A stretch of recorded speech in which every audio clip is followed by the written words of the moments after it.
O JL ainda está em adaptação no novo emprego dele, ele falou que vai conseguir chegar, mas ele tadinho, essa show só a graça de Deus, né? A segunda semana do emprego novo dele, ele está trabalhando em Campinas, né? Então ele está ainda numa adaptação, mas ele consegue chegar. Falou, pastor, só que assim, começo de emprego é complicado, né? Tem que... É complicado. É complicado. Mas dia 3 ele está aí, já tem pessoas já se inscrevendo, vai começar dia 3. E como eu disse na aula anterior, é muito importante. Inclusive com o Lucas ele trabalha na sexta-feira. Não, ele precisa para ele fazer o EAD e ter o certificado dele. Então vamos abrir porque o Lucas também, ele perdeu a aula anterior. Então eu já comecei com a matéria que a gente vai oficializar, já estou com 2 apostilas prontas, graças a Deus.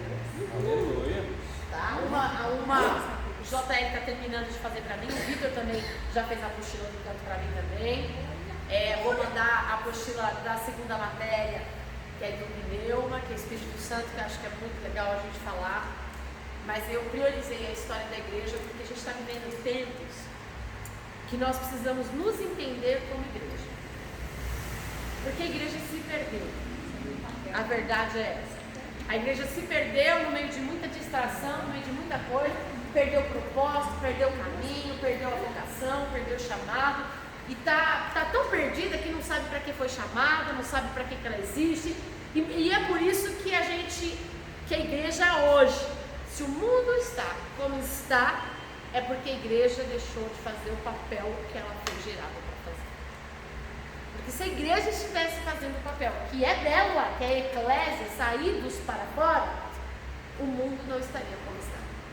Porque os acontecimentos do final dos tempos aconteceriam normalmente, mas as pessoas correriam para as igrejas em busca de refúgio, esperança, auxílio e direção.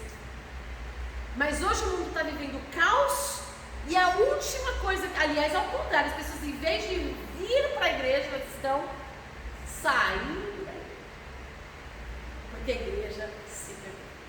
Então a gente estudou na aula anterior um pouquinho da história da igreja, a gente vem do início, da era primitiva, da igreja. Até então, depois, você não ficar perdido, depois você vai ver a matéria. Até então, não existia igreja. A igreja era o caminho. Que era o caminho? Eram os discípulos de Jesus e nem eram os discípulos. A gente fala muito de Paulo, a gente fala muito de Pedro, a gente fala muito de João, de Tiago. Tiago nem tem tantos escritos, mas Tiago foi um cara que quando a gente vai estudar a vida dos apóstolos, dos pais da igreja, dos pais da igreja, dos apóstolos, e na história da igreja, Tiago foi um cara que é uma das bases da história da igreja, é Tiago e Bartolomeu. Não é nem tanto Pedro, nem tanto Paulo, eles eram os pregadores, eles eram os missionários, aqueles que abriam a igreja, mas os das bases estruturais da igreja mesmo, Tiago e Bartolomeu. Tanto que Tiago é morto logo. Mataram ele rapidinho. A gente vai estudar a vida de cada um dos apóstolos. Quando a gente então fala sobre a historicidade da igreja, quem eram os maiores pregadores? O povo, gente. Os ferreiros, as lavadeiras, as pessoas os comerciantes que saíam de cidade em cidade vendendo. Eles viam o paralítico andando e falavam, o que está acontecendo aqui?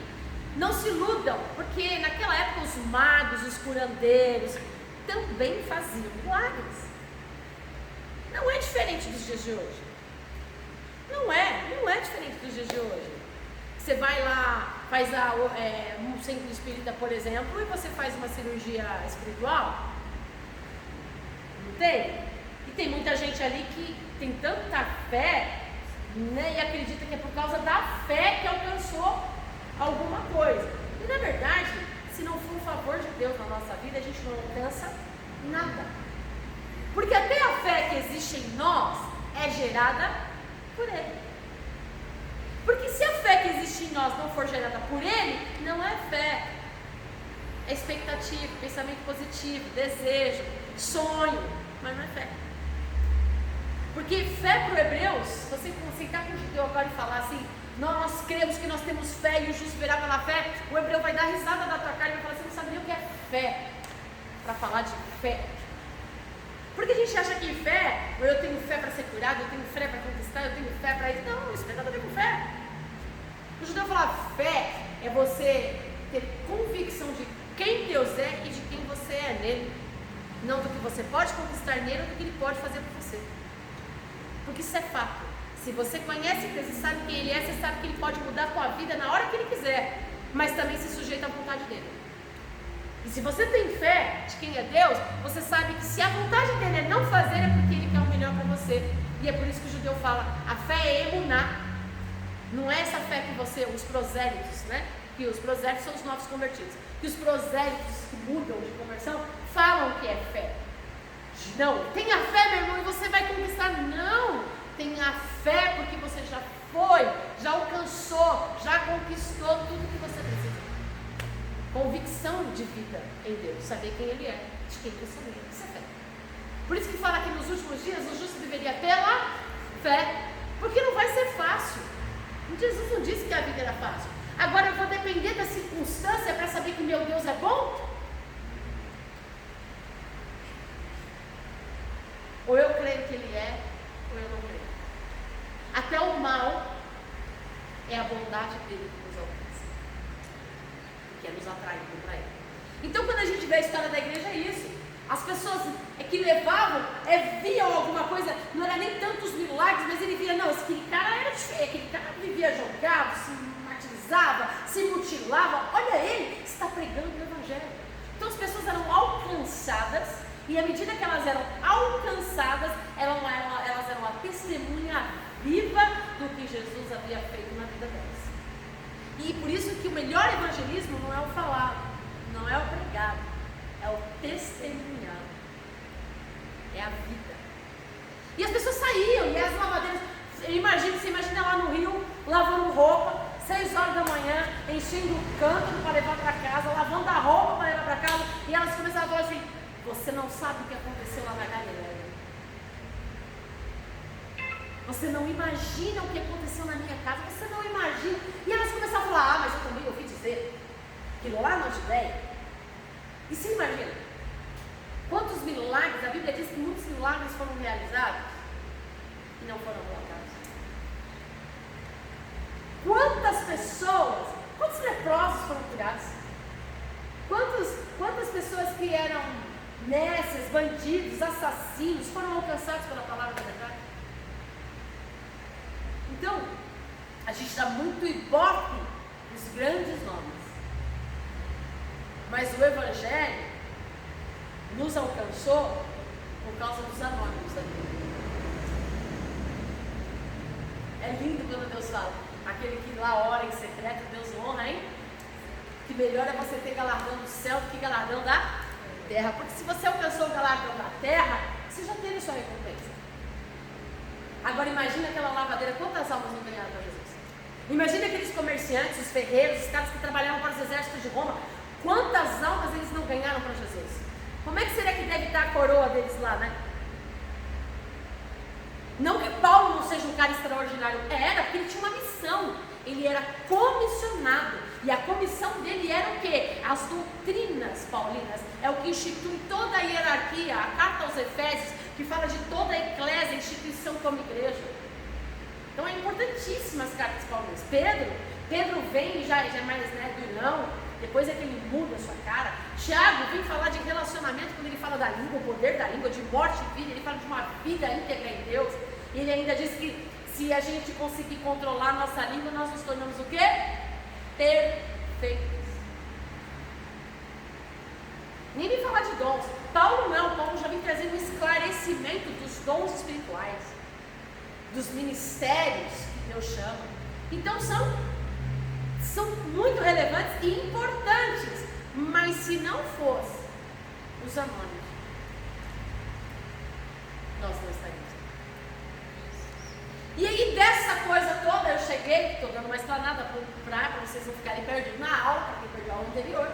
E aí quando chega nesse ponto, a igreja foi perseguida. Eu falei de Nero, que Nero botou fogo, que há duas linhas, a teológica e a histórica.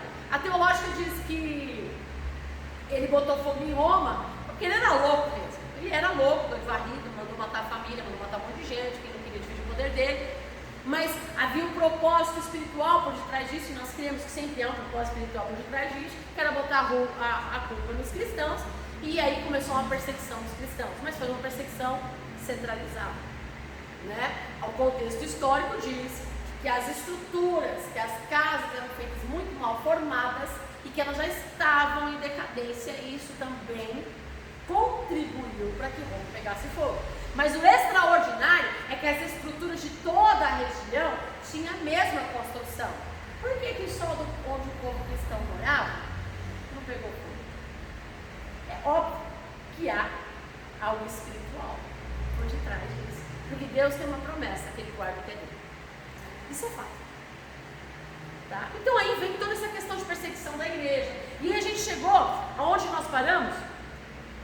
Nós paramos quando a gente falou de Marcião, que eu falei que foi um dos piores até então. Tem gente pior. Gravem aí, 2D.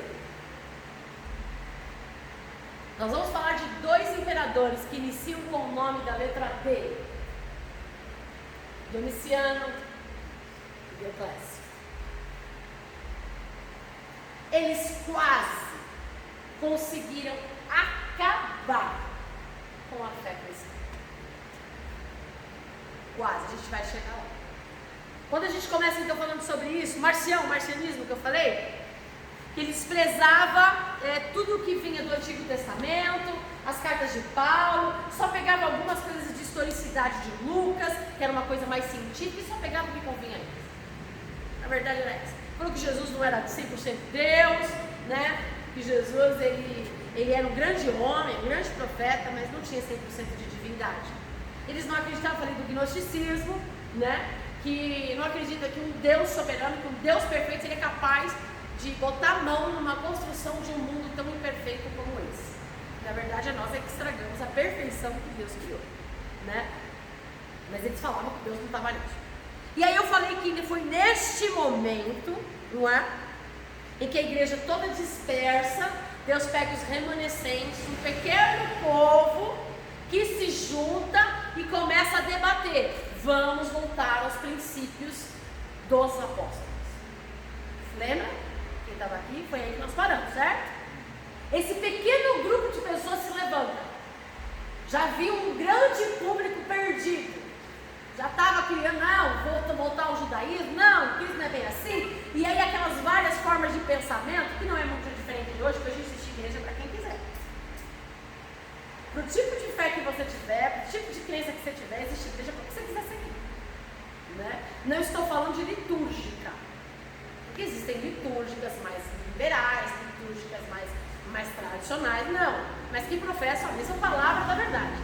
Mas hoje existem igrejas que pregam aquilo que convém, muitas vezes não está na Bíblia. Ainda fala assim, isso aí era para o Velho Testamento, não é? Não, mas isso aí era para aquele povo, agora é só graça, né? Então não é diferente, as coisas só ficaram mais veladas. E aí quando vem esse povinho que se levanta para defender a verdade, nós não vamos nos corromper, nós não vamos permitir que isso nos influencie, nós vamos nos levantar e nós vamos combater as heresias. E esse povo se junta. Era um povo de várias regiões que não tinha igreja ainda. Aqui não existia igreja, existia um povo chamado O Caminho. Então esse povo que seguia o caminho decide se reunir de todos os cantos, e começaram a conversar e falaram, não, o que foi que os apóstolos nos disseram?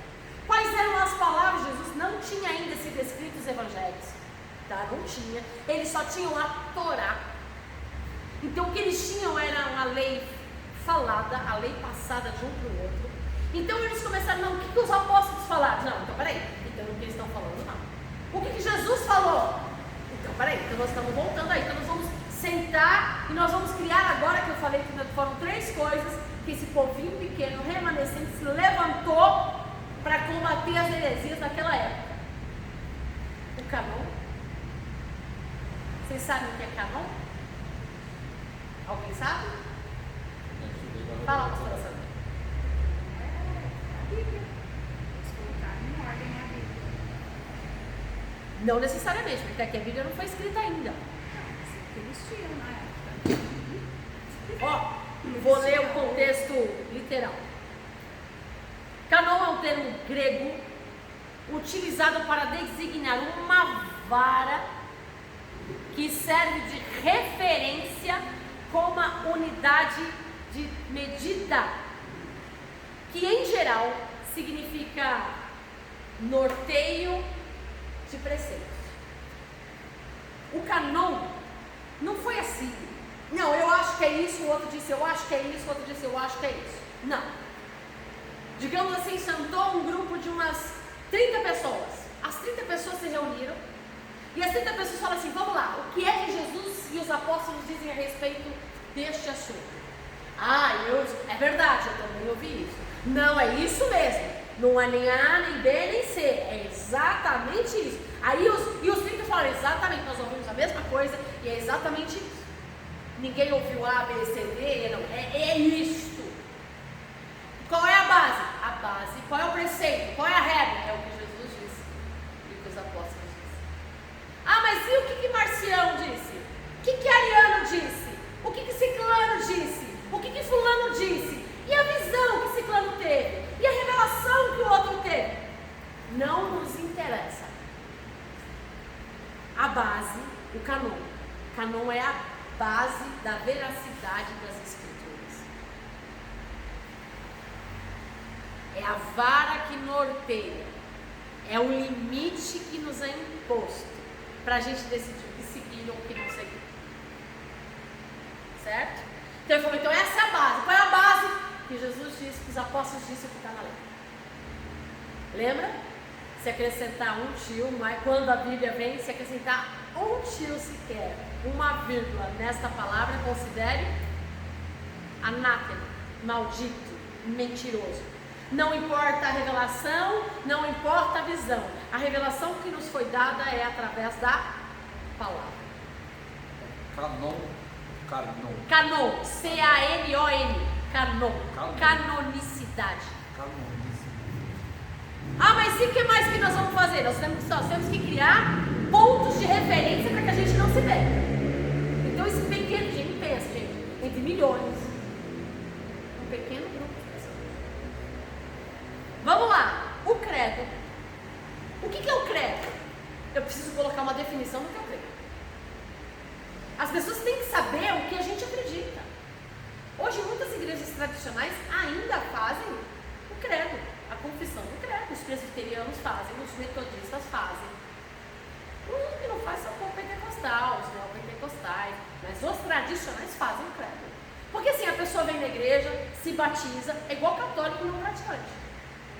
Gente, é a mesma coisa. Vem na igreja, gosto do culto, sou simpatizante, mas eu não me batizo porque ele leu lá que aquele que crê e não for batizado não será salvo. E o medo de não ser salvo? Não, então eu vou me batizar. Mas não tem nada, mas não nasceu com uma nova vida. Nasceu da água, mas não nasceu do Espírito. E não está muito interessado nisso. Porque salvação é graça. Salvação é favor. Não há nada que eu faça que vai fazer com que ele me salve, me ame mais, me ame menos, não é? Não. Ele me entende. Então está tudo certo, porque ele me entende, ele sabe. Então, eu me batizo, ok. E eles falam, não, porque muitos foram batizados. E os que estavam levantando heresias não eram gente de fora, eram os de dentro. Eram os batizados, eram os que foram alcançados, que se perderam. Então o que eles falaram? Não, nós vamos ter que estabelecer o que nós cremos. O que Jesus disse? O que os apóstolos disseram? Então nós vamos estabelecer o credo. O que é o credo? É a base da nossa fé. A base da nossa fé, o que nós cremos, e aí eles estabelecem como credo. Canon, só o que Jesus disse, o que está escrito na lei e que os apóstolos falaram. Até então, os evangelhos não foram escritos, mas eles foram começados, a partir deste grupo, eles foram começados a ser compilados. Esse pequeno grupo, que ninguém sabe o nome, os anônimos da Bíblia. Eles começaram, não como defender o evangelho. A minoria, não é a maioria, é a minoria. Canon, pronto, essa é a nossa base. Essa é a vara que vai nortear aquilo que a gente vai seguir. E credo, vamos estabelecer, para com essa palhaçada. Aí eu creio em anjo, aí eu creio em não sei o quê, aí eu creio, não. Existem anjos, eu não creio em anjo. Anjo não tem poder em nada, eles são anjos ministradores que Deus envia para fazer algum serviço. Eles não têm poder de salvação, não têm poder de nada. Só tem um poder que é dado a eles por Deus. E estão sujeitos a nós. Porque anjo de luz também era Lúcifer. Ele também é um anjo. Então, peraí, o que eu creio? O que eles creem? O que é a fé cristã? Primeiro credo estabelecido. Eu creio na Santa Igreja Universal, na comunhão dos santos, na remissão dos pecados, na ressurreição do corpo e na vida eterna. Amém. Ponto. Já estabeleceu a base da fé deles. Eu creio na Igreja Universal. O que é Igreja Universal? Não tem. E nem essa Igreja Universal do Reino de Deus que a gente... O que eu creio? Na igreja que cada um grupo reunido numa casa, pregando o Evangelho, pregando a palavra da verdade, é a Igreja Universalista do mundo. Ela não tem nome, Assembleia Metodista, Batista, Renovada, Adventista do Sétimo Dia, Mormon, não. É a Igreja Universal do Reino de Cristo. Eu creio na unidade do corpo, porque foi na pequena unidade de um grupo que estabeleceram regras, padrões, para não se perderem. Não é uma pessoa, é na unidade do corpo. Eu creio na ressurreição, não é na reencarnação. Reencarnar é você morrer e renascer num novo corpo nesta terra. Não, Romanos deixa claro que isso é impossível. Uma vez morto, morto. Você nasce num corpo glorificado, numa nova vida. Não é numa nova vida neste mundo, é num novo mundo, no mundo espiritual. Uns nascem para a morte eterna e outros para a vida eterna. Então eu creio na ressurreição e na vida eterna, porque Cristo falou que Ele viria nos buscar e que quem estivesse nele jamais conheceria a morte. Ao contrário, mortos com Ele, ressuscitados com Ele. Ponto. Base de fé. Ponto. Eu não acredito em nada que os outros falam. Essa é a nossa base de fé. E aí vem uma coisa que é extraordinária, que se chama apostolicidade. Anotem isso, que isso é importante.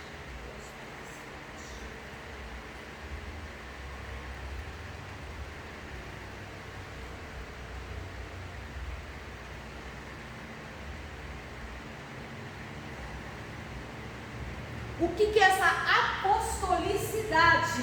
Por isso que existem muitas... Hoje a gente, se você perguntar para um teólogo, para quem conhece as escrituras, para um religioso e tal, ele vai perguntar, mas a sua igreja é o quê? Quais são as bases da sua igreja? Ela é apostólica? Ela é pentecostal? Quais são as bases da sua igreja? Qual é o princípio da igreja? Apostólica. Que faz referência a quê? Quem Deus chamou? Para dar seguimento à missão dele. Para mostrar o caminho. Para seguir. Apóstolos. Só foram 12? Não. Deus preparou 12.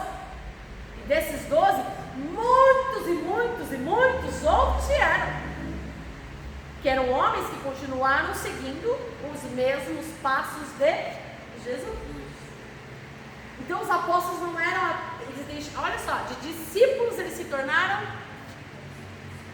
apóstolos. Mas ninguém é apóstolo se não for discípulo. Não se nasce apóstolo. É um processo. Entendeu? E aí criou-se a apostolicidade. Essa apostolicidade vem, no canon eles começam a reunir todas as histórias, eles começam a organizar as escrituras, é onde a Bíblia começa a ser gerada, E aí vem os concílios. Aí foram 7 os concílios, nós vamos falar de todos. E aí começaram a falar assim, a distorcer o credo. Não, mas eu creio nisso, mas eu creio nisso. Aí não vocês falaram, vamos botar uma ordem nesse negócio? Não, mas Jesus, ele era um grande profeta, porque era Marcião que ele estava levantando uma ideia, que Jesus não era muito forte. Então foi logo nesse primeiro concílio que eles já começaram a debater. Então não, peraí, então vamos melhorar o nosso credo, para que não haja dúvida. Olha o credo ficou a coisa mais linda, enorme. Eu não sei decor, tem que ler. Creio, porque aí eles começaram a falar, a questionar também a Trindade, que Deus era Pai, que Ele era Deus, que Jesus, Ele era uma partícipe de Deus Pai, mas Ele não era, eles não acreditavam numa parte, na Trindade do Evangelho. Então a Trindade existe desde tudo, né? Átomos, a ciência, a astronomia, a astrologia, o corpo, tricotomista, tudo prova a Trindade. Mas eles questionavam. Então, tantos questionamentos eram levados que eles falaram, vamos acabar com essa palhaçada. Então vamos estabelecer os credos para que não haja dúvida no que caminho nessa igreja que está nascendo agora. Essa igreja universal que está pela primeira vez se reunindo diante de tantos povos, para colocar ordem, para colocar limite, para que não haja dúvida, para que ninguém se perca, porque já se perderam muito, para que a gente volte à essência do Evangelho. Creio em Deus Pai Todo-Poderoso, Criador do céu e da terra. Não existe evolucionismo. Ninguém nasceu de um girino, de uma metamorfose. Big Bang existe, mas a evolução, ela vem em decorrência de toda a criação. Deus criou todas as coisas. Creio em Jesus Cristo. Não é um profeta. Olha só o que eles falam. Seu único, ele não tem outro. Não existe a quarta pessoa da Trindade. Seu único Filho, nosso Senhor. O qual, e olha só, porque estavam questionando que Jesus não nasceu de uma virgem. E Maria não era virgem. Olha, eu vou falar para vocês. Povo crente é uma bênção. Porque não pensem vocês que era o povo de fora que botava dúvida e heresia na fé cristã. Não. Era os de dentro. E aí vem assim: creio em Deus Pai Todo-Poderoso, Criador do céu e da terra. Creio em Jesus Cristo, seu único Filho, nosso Senhor, o qual foi concebido do Espírito Santo e nasceu na Virgem Maria. Padeceu sob o poder, para ficar claro, de Pôncio Pilatos, foi crucificado, morto e sepultado, desceu em Hades, ressurgiu dos mortos ao 3º dia. É um resumo da fé cristã. Subiu ao céu e está sentado à mão direita de Deus Pai Todo-Poderoso, de onde há de vir a julgar vivos e mortos. Esse é o credo estabelecido. Acabou. Em que você crê? É nisso que eu creio. É isso que a fé cristã crê. É isso, não é em outra coisa. É nisso. Esse é o credo. E aí começa a nascer a igreja. Nasce a Igreja Universal. Só que não a Igreja Universal do Reino de Deus, a Igreja Universal dos Santos na Terra. Isso aqui, gente, no 1º século depois de Cristo. Gente, o negócio é muito sério. Olha, vocês vão ver como a história se repete. Nem para pecar a gente tem criatividade. Nem para errar. A gente não presta para ser criativo nem para errar, mano. A gente é muito burro. Eu falo, não se ofendam por isso, mas eu falo uma questão de tá tudo aqui. Eles não tinham o que a gente tem, a gente está tudo mastigado. E a gente consegue errar nas mesmas coisas, às vezes até pior do que eles erraram. Olha só. Agora vem, nasce. Como nasce a Igreja Católica? Aqui. Acabou de nascer a Igreja Católica. Porque a Igreja Cristã, que nós conhecemos hoje como Igreja Evangélica, gospel, saberá mais quais nomes dão, era a Igreja Católica daquela época. Pois é.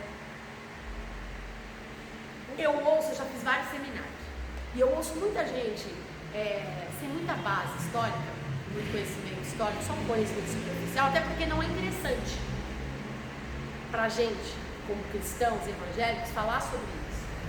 Mas todas as atrocidades que a Igreja Católica fez, nós fizemos.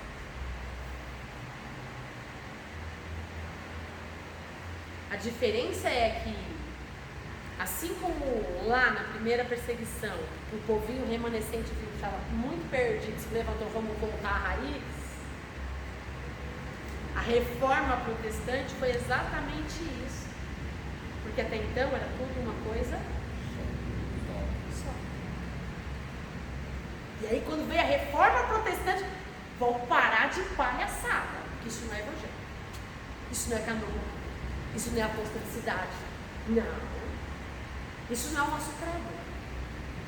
Vão parar e vamos voltar. E aí onde vem aquelas 5 premissas, gente, calma, eu só estou dando isso aí está bem mais à frente, uma pinceladinha. As 5 premissas da fé. Somente a Deus toda a graça, somente a Ele toda a glória, somente a Bíblia como base e preceito de vida, nada mais que isso. E aí vem, depois a gente vai só na Escritura, que é só a palavra, só a graça, só Deus pode nos dar salvação, porque salvação é graça, e aí vem que o justo viverá pela fé, e aí vem que é somente pela fé que somos salvos, e aí vem as 5 premissas da reforma protestante, que é onde houve a divisão. E é onde o povo continuou nos erros, e desses erros mais outros ramos, e é onde o povo voltou para a origem, e dessa origem saíram vários ramos perdidos por aí. Vamos partir do contexto histórico. Nesta época da Igreja Católica que ela nasce, mas não é essa Igreja Católica que a gente conhece hoje. Ainda não era Igreja Católica Apostólica Romana. Era Igreja Católica. O que significa católica? Universal.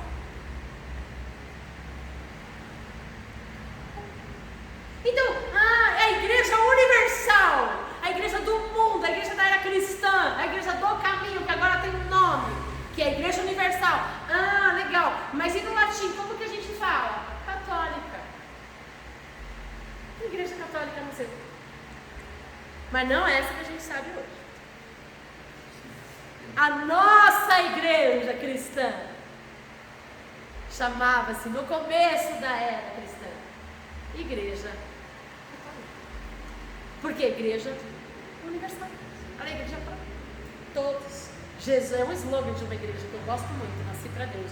Jesus para todos. Da onde você acha que ele tirou esse nome? Da origem da igreja.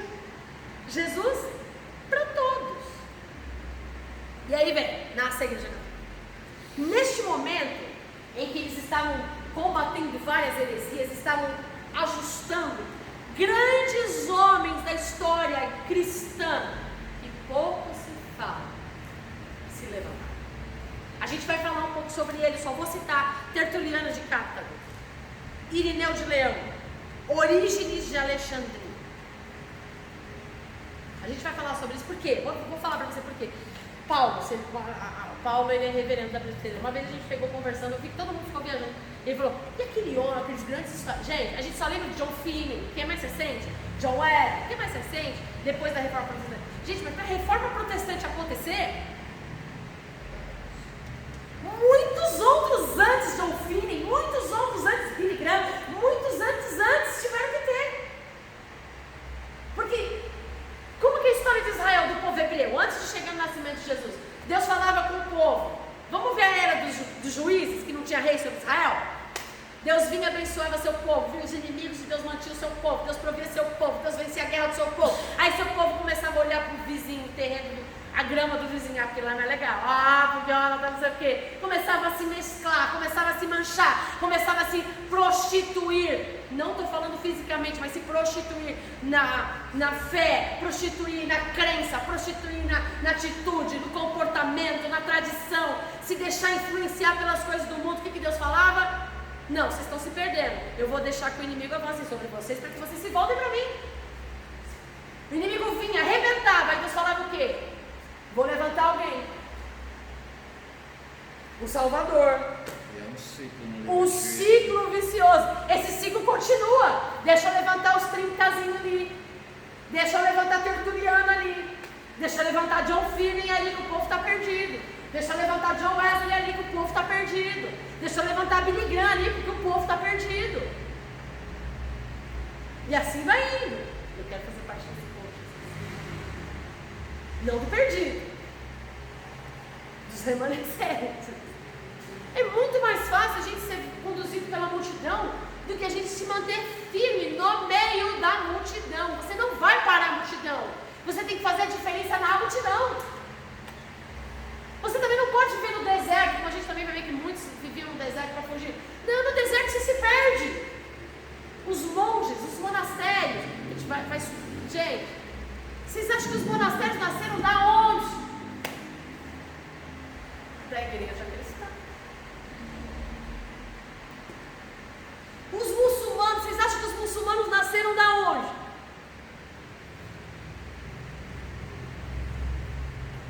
Mas não é conveniente para a igreja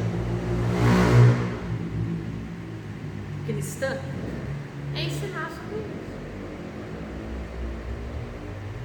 Claro que não.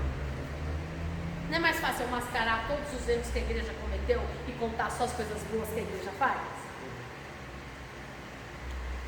É igual o dízimo. Por que muita gente não ensina que é dízimo de verdade? E o medo do povo parar de dizimar? E o medo do povo não entender o propósito e não manter... Ué, ou é Deus que sustenta ou não é Deus que sustenta? Ou você vive na verdade e ela te liberta.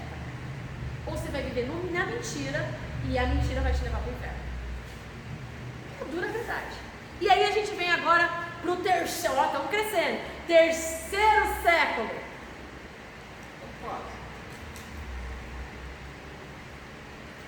Tem muito ainda, é só 21. Não, mas vocês vão entender, é importante vocês conhecerem. Gente, a gente só vai saber quem a gente é de fato quando a gente conhecer a nossa história. Porque a gente é resultado do passado. E a gente só vai mudar o nosso futuro se a gente conhecer o que nos levou até aqui hoje. Para a gente poder fazer o futuro de acordo com os preceitos que Deus tem para a nossa vida. Não adianta ficar tapando só o futuro. Por que a palavra, a Bíblia, ela é incontestável no mundo? Porque um Deus que é Deus não se omitiu dos erros dos seus chamados e escolhidos. Por que a Bíblia não é um livro de romance? Porque romance, gente, dá até raiva, né? Para uma personalidade como a minha. O príncipe encantado, ele é perfeito. Ele não tem defeito. Como ele é amável. Como ele é doador, como ele é prestativo. Ele nem parece que é humano. Não, mas ele sobe, ele enfrenta os desafios, ele mata e morre por você. Gente, isso aqui é real. Isso aqui fala, Paulo diz assim, a Bíblia, Elias era um homem como eu e você. Os homens da Bíblia, os grandes homens, missionários, evangelistas, profetas que morreram, apóstolos, evangelistas anônimos, eram homens como eu e você. O que nos difere deles? A verdade. Porque preferimos viver na mentira. A mentira é mais acessível, a mentira é mais popular, a mentira enche igreja, a mentira enche palcos, a mentira enche estádios, mas só a verdade liberta. E é essa dura realidade que a gente vive, da história da igreja, nossa história, gente. Mas é aquele povo. Não, é a nossa história. E aí vamos lá. Chegamos no terceiro ano. Lembra dos desses que eu falei?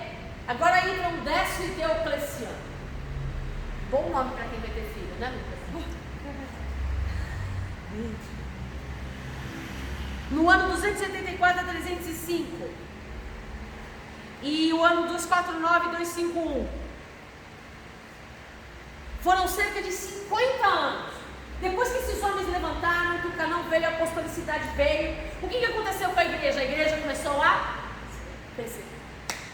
Mas agora não baseado em heresias. A igreja começou a se voltar Porque, gente, a verdade atrai. Quem realmente, você não precisa de muitas coisas, não. Quem realmente quer, não alcançar bem, mas quem realmente quer mudar de vida, o Evangelho é suficiente. Você não precisa de nada. Não, vem que eu vou te dar carro, vem que eu vou te... Não precisa de nada disso. Não precisa de proposta. Porque Jesus não ofereceu nada disso. Falou, ó, vem, negue-se a si mesmo e segue. É isso. A proposta é essa. É um reino que não é deste mundo. É um reino de uma vida eterna. Essa é a proposta do Evangelho. E quando você estiver aqui, eu vou te sustentar. Não vou deixar fazer nada. Eu sou teu Deus. Eu sou teu Senhor e vou te conduzir. Você vai sofrer? Vai chorar? Vai, você é ser humano. Eu sofri porque você é melhor que eu. Mas tem uma coisa. Quem for fiel até a morte da tia coroa da vida. É isso aí. É isso aí. Resumindo, é isso aí. Você pode ver, o evangelho que Jesus pregou era um evangelho de verdade, de arrependimento, de confronto, de mudança. Não era de promessas. A promessa da palavra de Jesus qual era? Eu vim para anunciar um reino que nem é meu ainda. É o reino do meu Pai. Essa é a promessa. Isso é evangelho, gente. Evangelho é isso. Evangelho é isso. Por isso que para muitos acham que Jesus, sendo filho de Deus, olha o final da vida dele. Olha a vida dele, foi uma vida de cruz, uma vida de renúncia. Ele era um homem como eu e você. Mas ele era filho de Deus. E hoje ele está onde? Assentado à direita de Deus Pai. E que vai como o nosso credo, de onde há de vir julgar os vivos e os mortos. E aí veio esse Décio e Diocleciano. Eles assumem o Império de Roma. O povo continuava subjugado. A igreja de Cristo crescia. Eles estavam voltando à essência do Evangelho. E esse camarada disse o seguinte, ó. A gente está perdendo. Eu quero levantar o Império de Roma. Eu quero que Roma volte à glória. Que não esse Jesus, que não esse Evangelho, mas que a Roma volte ao seu tempo de glória. Que olhe para Roma e fale, nossa, como Roma é linda. Nossa, como Roma é poderosa. Nossa, como Roma é gloriosa. Nossa, como Roma, olha para Roma. Então ele falou, só tem um jeito de nós fazermos com que todos os povos se voltem para Roma. Vamos acabar com essa coisa. Antes era uma perseguição centralizada, Jerusalém, Judeia, Galileia. Agora não. Agora eles lançam um decreto. E esse decreto é todo aquele que professar a fé cristã. Todo aquele que anunciar o nome de Cristo. Deve e será morto, vai ser perseguido, caçado, seus bens confiscados e vão ser mortos aonde estiverem, seja crianças, velhos, jovens ou adultos. E vocês acham que a perseguição foi só quando Jesus morreu, né? Ela foi a mais branda. Acontece que nesta época, que eles fazem mais ou menos 50 anos de perseguição, funcionava assim. 50 anos de perseguição. Caça total. Nesta época, só poderia comprar, vender, negociar quem tivesse um certificado. Que certificado é esse? Eu nego a fé cristã. Eu sigo a glória de Roma. Tem muita coisa que a gente não sabia. Pois é. Todos deveriam adorar. Não é só a glória de Roma. Porque a Roma tinha seus deuses.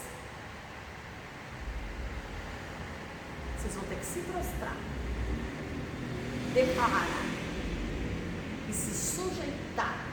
Seguir os ritos, preceitos e os cultos aos deuses de Roma, para que eles se alegrem e devolvam a glória de Roma. Algo semelhante. Eu vejo a história só se repetir. E aí eu vou te dar uma coisa. O que aconteceu quando eles liberaram esse decreto? A igreja crescia. O povo abençoado, que quando está bem não quer saber de Deus, mas quando sofre gosta, né, de buscar Deus. Aí a gente pergunta, por que o povo cristão sofre? Tem que buscar o caminho. Porque está na nossa natureza pecadora, de achar que quando está tudo bem a gente foi bom o suficiente para fazer com que a vida nossa tivesse boa. Porque a história se repete. É um ciclo. Isso aqui é só o terceiro século, tá? Não cheguei nem no pior século ainda. Exatamente, a história se repete. Se você olhar para a história do povo de Israel, foi o que acabamos de falar, né? Exatamente. Deus, eles viveram, né? Mas você percebe que agora o negócio se acentua de uma forma retrógrada? Porque naquela época dos hebreus Deus se manifestava de forma estrondosa. Abre o mar, para sol, desce fogo do céu. Mas nessa época aqui não. Um monte fumegando. Mas nessa época não. Você percebe que o inimigo começa a crescer e mesmo a igreja crescendo, a igreja começa a perder sua força. A igreja cresce, mas a igreja cresce. Eles começavam a se encontrar onde? Nas cavernas. Eles começavam a se encontrar onde? Ai, vou tomar um café na sua casa, viu, presbítero? Ou não, viu, Águida? Vou tomar um café na sua casa. Ai, eu também vou. Ai, eu vou levar um suco. Ai, eu vou levar um pão. Ai, eu vou levar um frios. Ai, eu vou levar um pão. Chegava lá, o que rolava? Mó culto, mano. Era o único jeito. E com baixinho. Porque se o vizinho ouvisse, te denunciasse, todo mundo era morto. E como é que você fazia agora? Por que muita gente morria de inanição? Não tinha como comprar. As pessoas iam para o deserto morrer. Dependiam da ajuda de um e do outro. Mas ainda Deus usava ímpios para ajudar aquelas pessoas. Porque a igreja continuava crescendo. E aí o povo, imagina, capeta é uma benção, né? Se tem um ser neste mundo espiritual que não para de trabalhar, é o nosso inimigo. E o bicho é organizado. A gente é desorganizado, a gente é tranqueira, porque ele é organizado. Diocleciano decide acabar, já que não rolou, peguem todos os escritos da Torá. Todos. O canon, as escrituras, o que começou a ser feito, caçem tudo, vão de casa em casa, procurem todas as regiões, tragam no centro da praça para que sirva de exemplo, queimem todos os exemplares. Vamos acabar com a conquista. E vou dizer para vocês, quase conseguiram. Eles invadiam as casas. Por isso que o salmista diz, guarda a palavra no teu coração, medita nela, porque vai chegar um tempo. Por que você acha que a gente é melhor que os nossos irmãos? Vai chegar um tempo.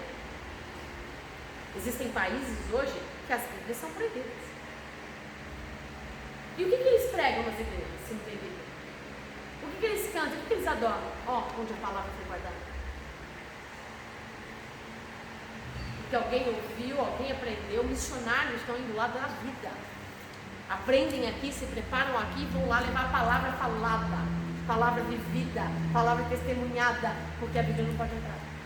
E se são pegos, são mortos. Mas na época ainda era escritura, algumas escrituras. Naquela época ainda não era Bíblia. Não era Bíblia. Não era Bíblia, era escritos. Ele mandou queimar. Mandou queimar todos, para que não sobrasse nenhuma incidência de quem Jesus é. Ele queria apagar o nome de Jesus, ele queria apagar a história dos hebreus, ele queria apagar a história de Deus e só ficar com os mitos dos deuses de volta. Não é diferente de hoje. A gente não tem muito, hoje em dia, na nossa secularidade de informação, nós estamos na época, né, da informação assim, a rolha, na época da internet, que o pessoal fala, né? Então nós estamos vivendo a plenitude da informação na teoria. Tanto que a pastora falando aí, eu fico lembrando, eu lembro de livros que eu li de filmes. Quando ela falou da perseguição aí, tem um livro que eu li, não é nada cristão, mas é porque fala do contexto judeu, que é o Diário de Anne Frank. Mano, isso foi perseguição, eles ficaram trancados num sótão. Meu, você precisa, cara, você lê o livro todo dia, tipo assim, eu li um capítulo por dia, cara, você fica muito, que nem a pastora falou, a perseguição ali, cara, você via assim nítido, o pessoal passando fome, comendo batata podre, cara, era horrível. E eu não vi, eu só li o livro, né, que é o Diário, é muito bom. E essa Mas questão Hitler, com a perseguição dos judeus, não é muito distante, não. E aí tem essa questão de queimar os livros aí, tem o Fahrenheit, cara. Tem até um filme do livro também, Fahrenheit, acho que é 145, que o pessoal não pode ter livro, o povo vai na casa das pessoas, até matam as pessoas que têm livro, porque eles querem acabar, erradicar com a história, que tipo assim, o pessoal consegue ter acesso, então não pode, tem que ser a geração para eles poderem influenciar de acordo com o que eles querem. Mas existe inclusive no nosso governo uma proposta, não interessa falar aqui, mas de acabar com partes da nossa história. Sim. Porque é melhor que o povo não saber. A ignorância torna pessoas manipuladas. A igreja não pensa diferente disso. A igreja também. Por que a igreja não ensina ainda? Por que a igreja não estimula o conhecimento da palavra? Porque é mais fácil manipular você se você não conhecer a Bíblia. Qualquer coisa que eu falar aqui em nome de Deus, você vai acreditar. Se eu fizer um milagre ainda, ou se eu fizer palavras de efeito, ou se eu fizer grandes movimentos, qualquer babaquice que eu falar aqui, mesmo não sendo de Deus, você vai acreditar porque você não conhece. Nessa época, que quase acabaram com a nossa história, convertidos, que foram ganhos até pelos discípulos de Paulo, do Império de Roma, soldados, os guerreiros, quando eles chegavam nessa condição de ter que ter certificado, de ter que professar a fé, legiões de cristãos eram mortos. E aí, como muitos deles eram soldados cristãos, eles falam, ou a gente vai pro pau, vai pra briga, ou a gente vai morrer. E é nessa época que o império começa a se dividir. Por causa dos cristãos do exército. E os outros cristãos, coitados, morriam. Porque eles não tinham como brigar. Mas os que foram treinados, os que tinham alguma base bélica, eles começaram, nós vamos nos unir, cara. A gente morre, mas a gente morre lutando. A gente não vai deixar acabar com a nossa história. Eles começaram a se levantar para defender os escritos, não era nem a vida. Eles estavam dando a vida para que a escritura fosse salva. Aí, o que aconteceu? 4 impérios se dividiram. E um desses impérios, um desses 4 impérios, um deles era o pai de Constantino. E esse homem, Constantino, teve um filho. Quando Constantino se torna imperador, e era uma das resistências dessa morte, e aí começaram essa briga toda, a esposa de Constantino, ela era cristã. Ela seguia o caminho. O pai de Constantino ficou entre a cruz e a espada. Se eu não defender a minha esposa, vai morrer. Então eu vou ter que brigar. Então foi aonde eles, né? Porque não era convertido, não. O pai de Constantino não era convertido. Ele era imperador e era um dos chefes. Como ele se casou com uma convertida, ele falou, eu tenho que defender minha casa. E aí eles têm um filho chamado Constantino. Constantino, filho de imperador, foi criado para ser o quê? Imperador. Mas ele tinha um conhecimento, ele tinha um apego. Ele tinha uma simpatia. Porque a mãe, quem é que dava ali, que dava leitinho, que cuidava, que falava? Era a mamãe. E a mamãe era cristã. Mas ele foi educado por quem? Pelo pai. Então ele era simpatizante. Poxa, minha mãe, Deus, que lindo, que maravilha. Mas eu estou sendo educado, treinado, preparado para assumir o império. Para ser o cara, para ser o patrão, para mandar. O imperador era o chefe de estado. Ele era o governador. Ou o presidente do país. E nessa onda é que entra Constantino, ele tem um sonho, uma revelação, que a teologia não nega esta revelação. A teologia entende que isso pode... Quem é que já teve experiências com Deus? Como que eu posso negar que o cara teve uma experiência com Deus? Como eu conheci a história de Paulo, que era perseguidor, um assassino, teve uma experiência com o Pai, com Jesus, com Deus? Como é que eu posso negar que esse homem teve uma experiência com Deus? A teologia fala que não, que era por puro interesse político, por conhecer a história, ele criou uma ideia. Mas tem uma outra linha teológica que acredita, não, ele realmente teve uma visão de Deus. Não que ele tenha tido um encontro com Deus como Paulo, ele não mudou de vida, mas que ele possa ter sido achado por Deus, encontrado por Deus, assim como ele usava muitos ímpios para manter os cristãos, que Deus escolheu. Lembra de Naamã? Deus escolheu e abençoava ele, mesmo matando o povo de Deus. E quem é que fazia ele prevalecer nas guerras? Ele e a Bíblia. Deus. Ele era inimigo do povo de Deus, ele era inimigo de Deus, e Deus ainda assim o fazia prevalecer sobre os seus filhos. Deus tinha um propósito. Então, para quem eu creio nessa segunda linha teológica, que ele realmente, que Deus tenha dado uma visão. Tinha interesse por isso, sim, mas eu creio no propósito de Deus por trás de tudo isso. Ele teve um sonho, uma revelação. E nessa revelação uma voz disse para ele assim: se você colocar o sinal da cruz em todos os estandartes, fazendo menção de Cristo, não é a cruz que a gente... Não.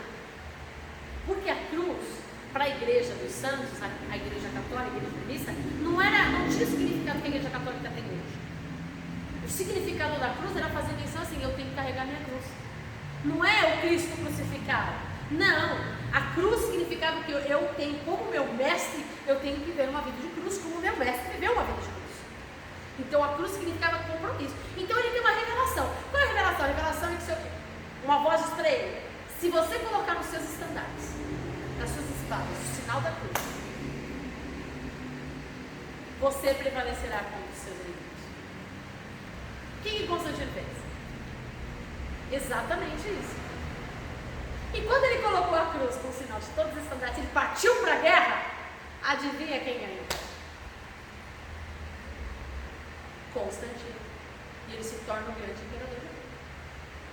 E quando Constantino filho, o Constantino se torna o imperador de Roma, toda a perseguição agora começa. Agora acabou. Se eu persegui o cristão, eu persegui minha mãe, acabou. Então a perseguição cristã na era de Constantino, ela tem um período, um espaço de tempo. Sabe aquele, depois que você vem de trocentas guerras, ou de dias e pós dias de trabalho, uau, chegou a minha folga, aí você fala assim, foi essa a sensação da igreja. A igreja, relaxei. Acabou a perseguição. Constantino então assume o império. Quando Constantino assume o império, ele estabelece algumas coisas que foi muito bom. Bom, há uma divergência teológica muito grande, uma discussão teológica muito forte sobre isso. Eu fico com a minoria. Eu fico com a minoria. Porque assim, esse momento de paz que a igreja, a gente vê como essa linha, uma linha teológica diz que foi a mão de Deus para dar um pouco de, como a gente estava conversando com Elias, para dar um pouco de descanso para a igreja, porque a igreja estava demais, sofrendo demais. Então foi a mão de Deus intervindo para que o povo de Deus pudesse ter um suspiro. Mas o que Constantino faz? Eu preciso unir os impérios. Eu preciso agregar todo mundo. É onde começa a questão de... Mas eu vou estabelecer uma coisa. Vou juntar os povos. Vou pegar o povo cristão. Porque foi esse sinal e tal. eu vou assinar um edito e a partir de agora nenhum cristão mais será perseguido. A partir de agora eles têm liberdade para fazer os cultos dele. A partir de agora eles têm liberdade para se reunirem. Tranquilo, de boa. E aí ele vê que ele começa a crescer, a ganhar força. Ele começa bem. Ele começa bem. Porque a questão da nossa vida não são os começos.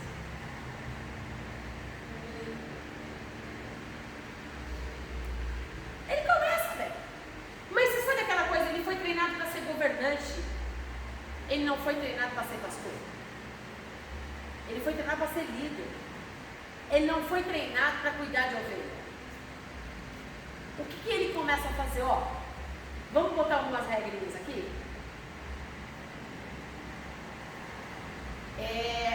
Eu vou colocar a igreja, vou dar liberdade para os cristãos, vou dar liberdade para o povo seguir, fazer os cultos, mas vamos unificar essa galera. Vamos botar uma ordem. Ele começa a querer, vamos dizer assim, vou trazer para o nosso dia. O Ed, ele é que eu não quero falar de outras igrejas, complica. Eu preciso ser imparcial. Deixa eu tentar explicar. O Ed gosta. Gente, não tem como dar exemplo sem falar. Vamos dar um exemplo. Vai. O Ed, ele é devoto de Nossa Senhora Aparecida. Beleza? Mas é cristão, é mãe de Jesus. Mas é, né? Pô. O Deus Sol dos gregos. Poxa, mas Deus é o sol da justiça. Aí tinha a grande festa que veio dos egípcios, vem? A festa da colheita, que não era a festa da colheita dos judeus, dos egípcios, que vamos ofertar, vamos fazer cultos, vamos dar oferendas para a grande deusa da fertilidade, a deusa Osíris, que era feita na Saturnália.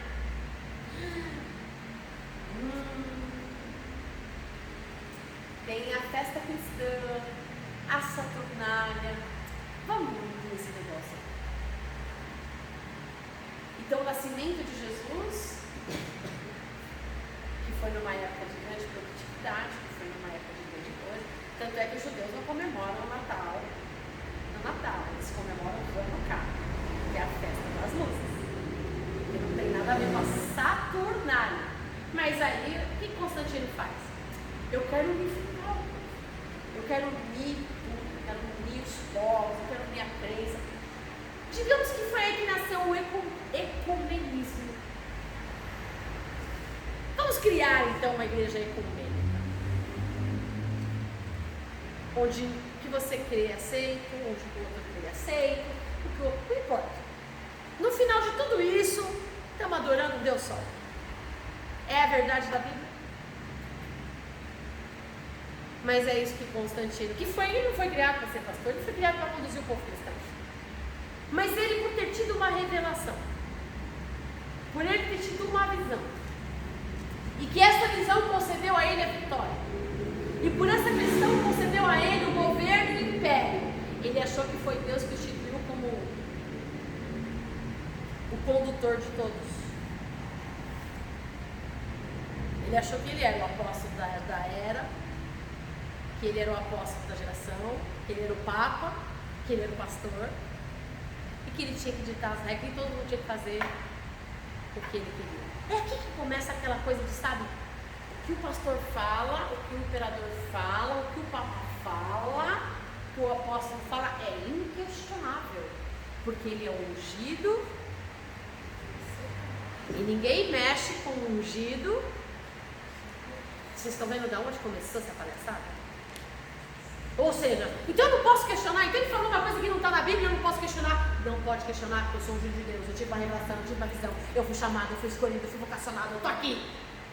Você não pode questionar o que eu falo. Deus escolheu eu, escolheu você. Estou dando exemplos simplificados para os nossos dias, mas foi exatamente isso que aconteceu.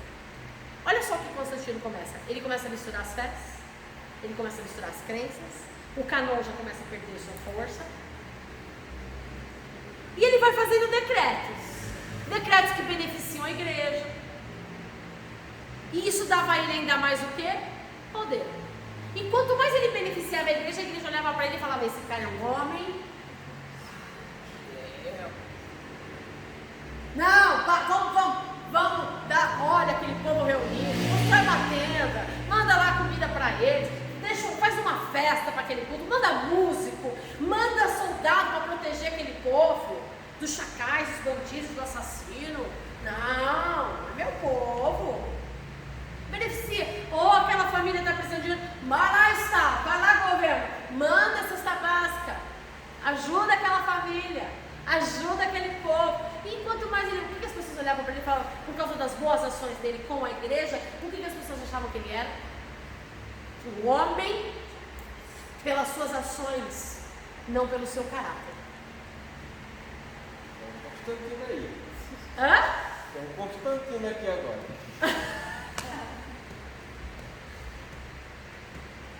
Ê, Brasil. Brasil? Gente, nós estamos no 3º século. Brasil? Isso é mundo. É que a gente só enxerga o Brasil, é mundo. E aí o cara achou, eu já estou partindo para o final, porque Constantino, eu gosto de falar de Constantino. Porque o momento de maior paz para a igreja, no momento em que a igreja era mais beneficiada, foi o momento em que a igreja mais se perdeu. Mais se desviou, né? Que é o momento que a gente está vivendo. A gente está vivendo resquícios disso. E aí é o período que a igreja mais se desviou. Vive o engano, na realidade. Poder centralizado na mão de uma pessoa. Jesus fez isso. Sabe quem criou essa ideia de Pedro ser o pastor, pai e bispo da igreja? Sabe quem criou isso? Como? Sabe quem começou com isso? Constantino, mas ele sentiu. A gente vai chegar lá, porque não dá para entrar nesse assunto agora. Quando eu começar a falar quem se auto-intitulou o primeiro papa da igreja, o primeiro bispo da igreja. Porque Deus deu autoridade para o homem. Ele chamou 12. Ele estabeleceu sobre a igreja um concílio. E se a gente vai estudar na história da igreja, que as bases nem era Pedro, as bases da igreja. Nem era Paulo. Paulo era doutrinador.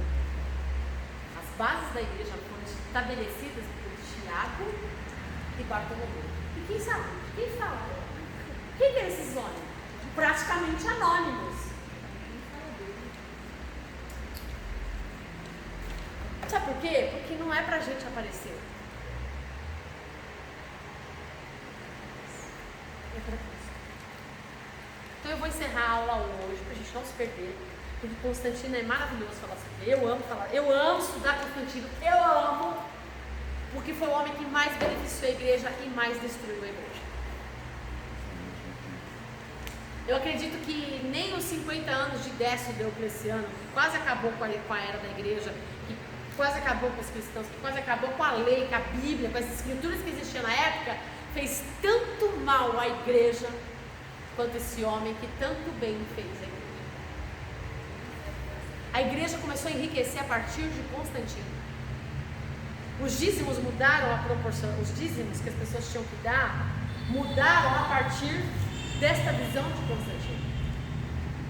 A igreja, que antes era feita de não só de gente pobre, porque eram grandes comerciantes que levavam a igreja, mas que ela favorecia, que não tinha diferenciação de classe social, ricos, pobres, clérigos e não clérigos, chamados e não chamados, escolhidos. Não, a igreja era a unidade dos santos. O cara de lá, menos favorecido ou mais favorecido, ele tinha o mesmo valor ministerial, espiritual do que o outro. Não tinha esse negócio de papa, bispo. Não tinha. Era a unidade dos santos. Quem começou a dar muito auge, tirar o centro, o evangelho, que é cristocêntrico, tirar o auge de Cristo e voltar para o homem, começou nele. Quanto mais se favorecia a igreja, mais a igreja se perdia. E a gente parte daqui na próxima aula, tá, gente? Vamos ficar de pé, vamos orar. Eu só vou ler isso aqui, que eu achei isso aqui maravilhoso. pergunta teológica que fica é: será que Constantino se converteu mesmo?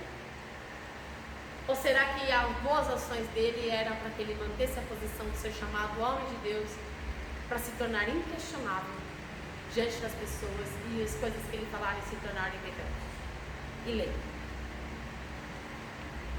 Será que ele se converteu de fato ou ele comprava as pessoas com a amizade, com os recursos, com as facilidades? Será que Constantino se converteu de fato? Ou porque ele decide mudar, que hoje é Istambul, no Roma, a capital do Império de Roma, para Constantinopla, que é o nome derivado. E aí a gente vai estudar um pouquinho mais a história da igreja na época de Constantino e tudo que aconteceu, que é onde começa um momento que a gente chama de autoglória da igreja. E a gente vai estudar, é um período maravilhoso ser estudado, vexatório pra gente, como igreja, vexatório. Não porque a gente não chegamos ainda na Inquisição, não chegamos ainda nas indulgências, mas vexatório no sentido de como a igreja começa a partir daí, das facilidades. Constantino começa a construir templos, até então não tinha templos. Ele começa a construir templos. E aí os templos tinham que ser lindos, magníficos, maravilhosos. E afinal, agora não era mais os pobres que iam frequentar as igrejas. Agora as igrejas não eram mais para pessoas simples iguais a todo mundo. Porque agora o imperador era cristão. Então, seria conveniente que as pessoas, os vereadores, os senadores, os deputados, era moda agora ser cristão. Então é bom todo mundo ser cristão. E você acha que o grande imperador vai frequentar uma igreja de chão batido? Não. Tem que ter ouro, tem que ter grandes templos, tem que ser, porque a casa é de Deus, frequentado por homens de Deus, tem que ser coisas estupendas, tem que ser lindos e lindos templos. E é aqui que começa a morte da igreja, a morte da verdadeira igreja. E a gente vai estudar porque você prende, o pessoal não gosta de falar sobre isso não, porque não é conveniente. Mas se a gente não entender, a gente vai continuar sendo enganado. Então vamos orar? Pastora, ora para a gente encerrar, por favor. Nós queremos te glorificar, te exaltar pelo privilégio que o Senhor nos dá de podermos estar aqui na sua casa, aprendendo, Senhor, a respeito da tua palavra, o início da igreja, Senhor. E é um privilégio, Senhor. Pedimos a Ti, ó Deus, que o Senhor abre a nossa mente, que nós possamos entender, Senhor, os Seus planos para as nossas vidas, que nós não venhamos ser, Senhor, enganados, iludidos, Senhor, com as coisas deste mundo, Pai. Estamos aqui porque queremos ouvir a Sua voz, entender o Seu desejo para as nossas vidas. Nós dissemos a Ti, eis-me aqui, Senhor, ó Deus amado, e nós queremos pedir perdão pela nossa falta de incredulidade, falta de informação, até mesmo, Senhor, por não ter, Senhor, desejos de buscar a verdade, e nós pedimos perdão a Ti nesta hora. Nós Te pedimos, nos leva a entender a Tua vontade e a verdade do Senhor por nós. Senhor, sopra o Teu Espírito sobre as nossas narinas, porque sabemos, sem Ele nós não conseguiremos prosseguir, Pai. Senhor, enche-nos de Ti, Senhor. Pai, eu peço a Ti, dá-nos, Senhor, uma noite de descanso, leva-nos para os nossos lares. Senhor, dá-nos um final de semana abençoado. Já colocamos os cultos diante da Tua presença, que este lugar venha a ser cheio da Tua glória, que a verdade do Senhor saia deste púlpito, meu Deus, e que a vida do Senhor venha a ser revelada através de cada um de nós, Senhor. Abençoa aqueles que estão viajando, aqueles que ainda hão de viajar. Cobre eles com o Teu sangue, leve em paz, traga-os em paz, Senhor. Em nome de Jesus, nós entregamos toda a igreja diante do Teu altar e Te agradecemos pelo milagre de hoje, Pai, em nome de Jesus. Amém.